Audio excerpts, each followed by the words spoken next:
শ্রী শ্রী ঠাকুরের আতুল চরণে জানালাম শতকোটি প্রণাম। আমার ভক্ত প্রাণদাতা দাদা ভাই বোন মায়েদের জানালাম জয় গুরু। আজকে একটু বিপদ সম্বন্ধে কথা বলি। বিপদে পড়লে কী করে ঠাকুরের আশ্রয়ে আমরা সেটা থেকে বেরিয়ে আসতে পারবো, সেই বিষয়ে একটুখানি আলোচনা করব। প্রথমে বিপদ সম্বন্ধে কিছু বলি। বিপদ হলো এমন একটা জিনিস যেটা কম বেশি সকলের জীবনেই এসেছে, আর আমরা কেউই জোর গলায় বলতে পারবো না যে ভবিষ্যতে কেউ আমরা কখনো বিপদে পড়বো না। তো বিপদে পড়লে কি করে আমরা ঠাকুরের আশ্রয়ে সেই বিপদ কাটিয়ে উঠতে পারবো। বিপদে পড়লে ঠাকুর অনুকূলচন্দ্র তার ভক্তদের বিপদ থেকে রক্ষা পাওয়ার জন্য কয়েকটি গুরুত্বপূর্ণ কথা বলেছেন।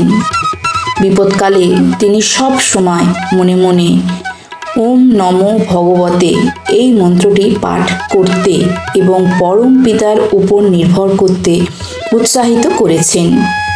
এছাড়াও বিপদকালে হতাশ না হয়ে বিপদকে মোকাবিলা করার জন্য সব শক্তি দিয়ে চেষ্টা করতে বলেছেন। আরও বিস্তারিতভাবে ঠাকুর অনুকূলচন্দ্র বিপদ থেকে রক্ষা পাওয়ার জন্য কতগুলি বিষয় উল্লেখ করেছেন।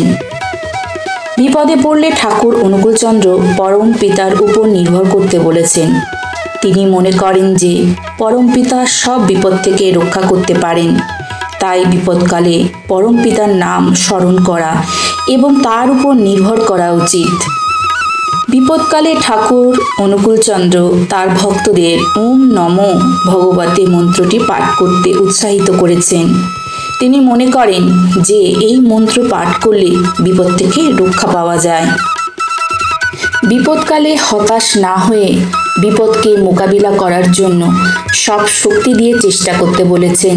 ঠাকুর অনুকূলচন্দ্র মনে করেন যে হতাশ হলে বিপদ আরও বাড়তে পারে, তাই বিপদকালে সাহস ও শক্তি নিয়ে বিপদকে মোকাবিলা করা উচিত। বিপদকালে ঠাকুর অনুকূলচন্দ্র ভক্তদের পরম পিতার কাছে প্রার্থনা করতে বলেছেন। তিনি মনে করেন যে প্রার্থনা করলে বিপদ থেকে রক্ষা পাওয়া যায়। ঠাকুর অনুকূলচন্দ্র এও বলেছেন, সৎসঙ্গের উপর জোর দিয়েছেন। তিনি মনে করেন যে সৎসঙ্গ করলে মানুষ বিপদ থেকে রক্ষা পায়। ঠাকুর অনুকূলচন্দ্র আরও বলেছেন তার ভক্তদের উপাসনা করার জন্য। তিনি মনে করেন যে উপাসনা করলে মানুষ বিপদ থেকে রক্ষা পায়।